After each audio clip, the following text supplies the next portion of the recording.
अथ अष्टादशोऽध्यायः।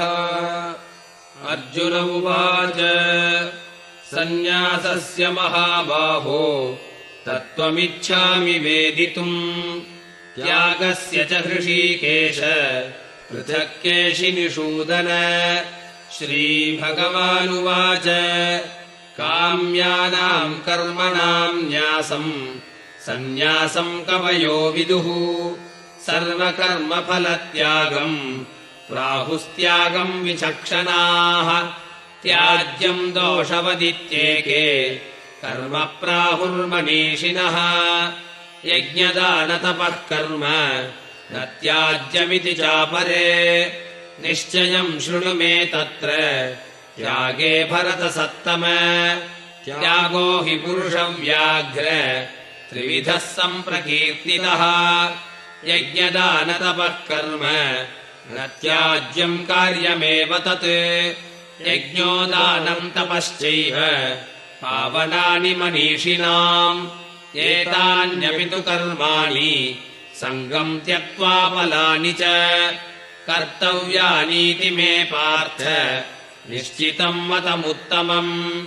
नियतस्य तु सन्न्यासः कर्मणो नोपलभ्यते, मोहात्तस्य परित्यागः तामसः परिकीर्तितः।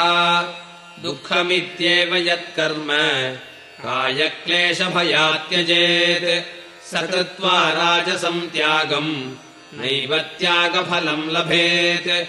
कार्यमित्येव यत्कर्म नियतम् क्रियतेऽर्जुन, सङ्गम् त्यक्त्वा फलम् चैव स त्यागः सात्विको मतः।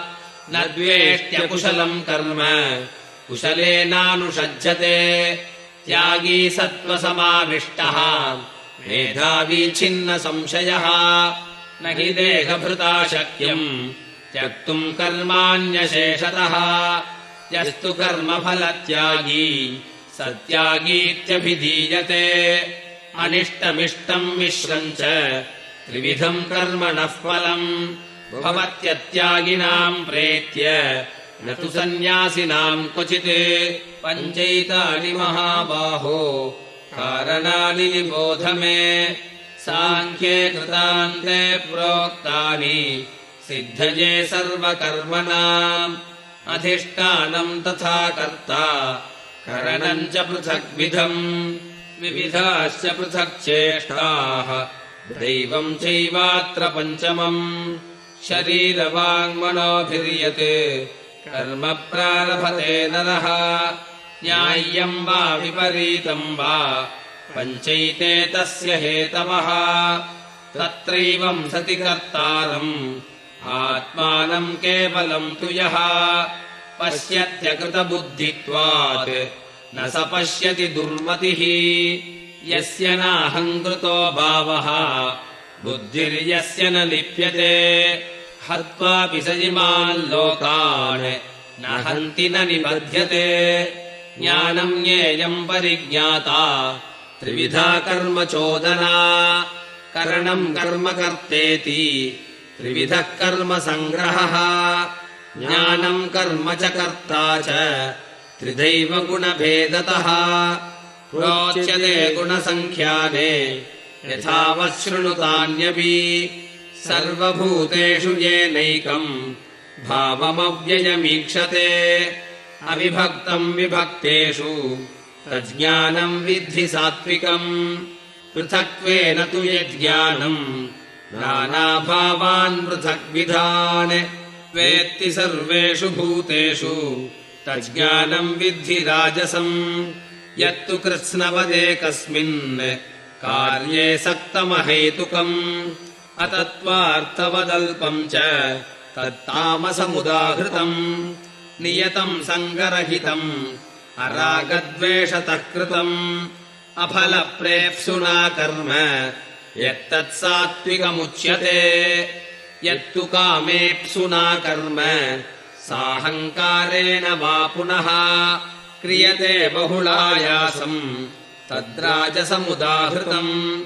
अनुबन्धम् क्षयम् हिंसाम् अनपेक्ष्य च पौरुषम्, मोहादारभ्यते कर्म यत्तत्तामसमुच्यते मुक्तसङ्गो नहं वादी धृत्युत्साहसमन्वितः सिद्ध्यसिद्ध्योर्निर्विकारः कर्ता सात्विक उच्यते रागी कर्मफलप्रेप्सुः लुब्धो हिंसात्मको शुचिः हर्षशोकान्वितः कर्ता राजसः परिकीर्तितः अयुक्तः प्राकृतस्तब्धः शटो नैष्कृतिकोलसः विषादी दीर्घसूत्री च कर्ता तामस उच्यते बुद्धेर्भेदम् धृतेश्चैव गुणतस्त्रिविधम् शृणु प्रोच्यमानमशेषेण पृथक्त्वेन धनञ्जय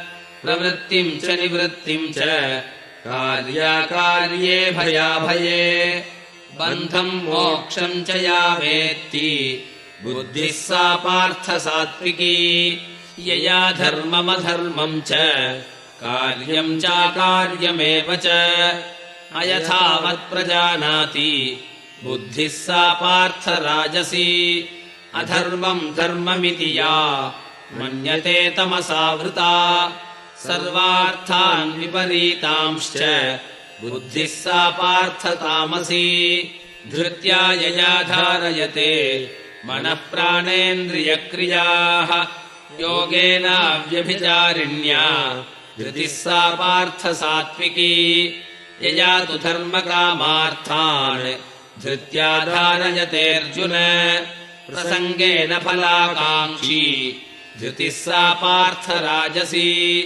यया स्वप्नम् भयम् शोकम् विषादम् मदमेव च न विमुञ्चति दुर्मेधाः धृतिः सा पार्थ तामसी सुखम् त्विदानीम् त्रिविधम् शृणु मे भरतर्षभ अभ्यासाद्रमते यत्र दुःखान्तम् च निगच्छति यत्तदग्रे विषमिव परिणामे मृतोपमम् तत्सुखम् सात्विकम् प्रोक्तम् आत्मबुद्धिप्रसादजम् विषयेन्द्रियसंयोगात् यत्तदग्रे मृतोपमम् परिणामे विषमिव तत्सुखम् राजसंस्मृतम् यदग्रे चानुबन्धे च सुखम् मोहनमात्मनः निद्रालस्य प्रमादोत्थम् तत्तामसमुदाहृतम् न तदस्ति पृथिव्याम् वा दिवि देवेषु वा पुनः सत्त्वम् प्रकृतिजैर्मुक्तम् यदेभिः स्यात्त्रिभिर्गुणैः ब्राह्मणक्षत्रियविशाम् शूद्राणाम् च परन्तप कर्माणि प्रविभक्तानि स्वभावप्रभवैर्गुणैः शमोदमस्तपः शौचम् क्षान्तिरार्जवमेव च ज्ञानम् विज्ञानमास्तिक्यम् ब्राह्मम् कर्म स्वभावजम् शौर्यम् तेजोधृतिर्दाक्ष्यम् युद्धे चाप्यपलायनम् दानमीश्वरभावश्च क्षात्रम् कर्म स्वभावजम् कृषिगौरक्ष्यवाणिज्यम् वैश्यम् कर्म स्वभावजम् परिचर्यात्मकम् कर्म शूद्रस्यापि स्वभावजम् स्वे स्वे कर्मण्यभिरतः संसिद्धिम् लभते नरः स्वकर्मनिरतः सिद्धिम् यथा विन्दति तच्छृणु यतः प्रवृत्तिर्भूतानाम् येन सर्वमिदम् ततम् स्वकर्मणा तमभ्यर्च्य सिद्धिम् विन्दति मानवः श्रेयान् स्वधर्मो विगुणः परधर्मात् स्वनुष्ठितात् स्वभावनियतम् कर्म कुर्वन्नाप्नोति किल्बिषम् सहजम् कर्म कौन्तेय सदोषमपि न त्यजेत् सर्वारम्भा हि दोषेण धूमेनाग्निरिवावृताः असक्तबुद्धिः सर्वत्र जितात्मा विगतस्पृहः नैष्कर्म्यसिद्धिम् परमाम् सन्न्यासेनाधिगच्छति सिद्धिम् प्राप्तो यथा ब्रह्म तथाप्नोति निबोध मे समासेनैव कौन्तेय निष्ठा ज्ञानस्य या परा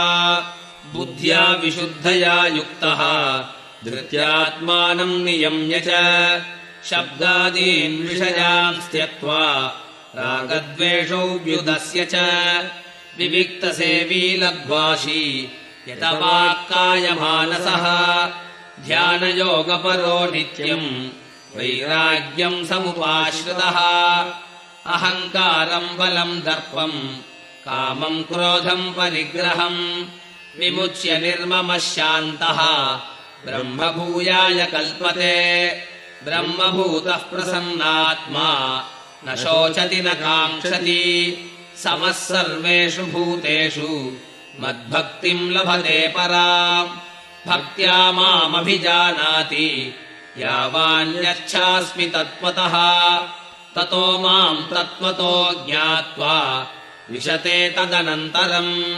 सर्वकर्माण्यपि सदा कुर्वाणो मद्व्यपाश्रयः मत्प्रसादादवाप्नोति शाश्वतम् पदमव्ययम् चेतसा सर्वकर्माणि मयि सन्न्यस्य मत्परः बुद्धियोगमुपाश्रित्य मच्चित्तः सततम् भव मच्चित्तः सर्वदुर्गाणि मत्प्रसादात् तरिष्यसि अथ चेत्त्वमहङ्कारात् न श्रोष्यति विनङ्क्ष्यसि यदहङ्कारमाश्रित्य न योत्स्य इति मन्यसे मिथ्यैष व्यवसायस्ते प्रकृतिस्त्वाम् नियोक्ष्यति स्वभावजेन कौन्तेय निबद्धस्वेन कर्मणा कर्तुम् नेच्छसि यन्मोहात् करिष्यस्य वशोऽपि तत् ईश्वरः सर्वभूतानाम्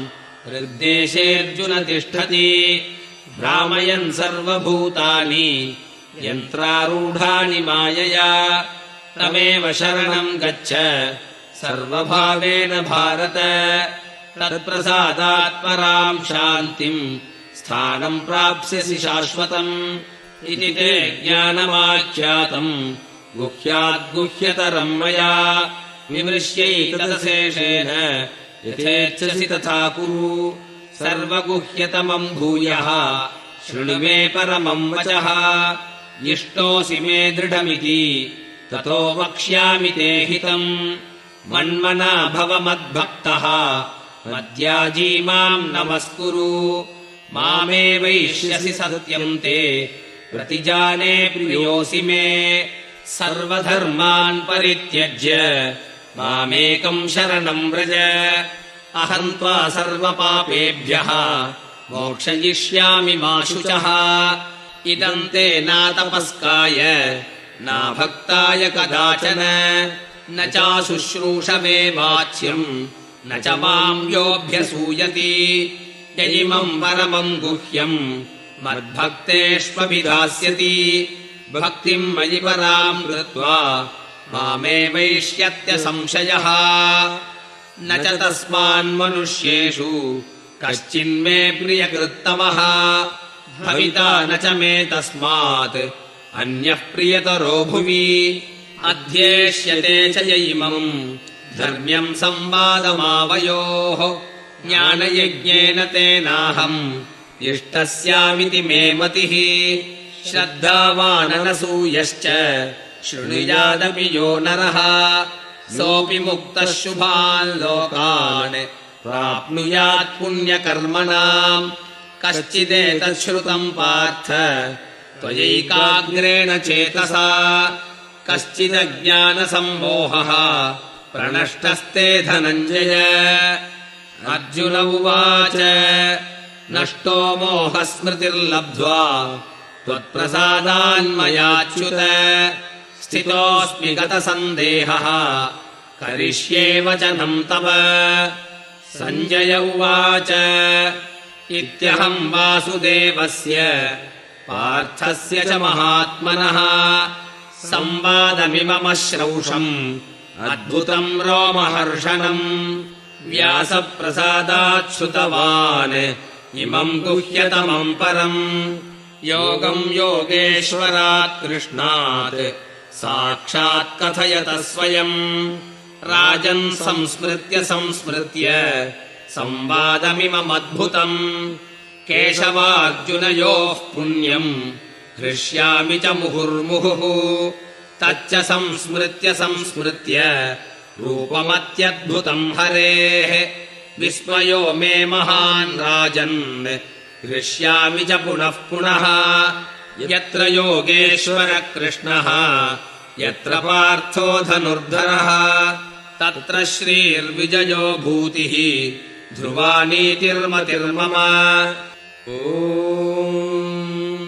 तत्सत् इति श्रीमद्भगवद्गीतासु उपनिषत्सु ब्रह्मविद्यायाम् योगशास्त्रे श्रीकृष्णार्जुनसंवादे मोक्षसंन्यासयोगो नाम 18.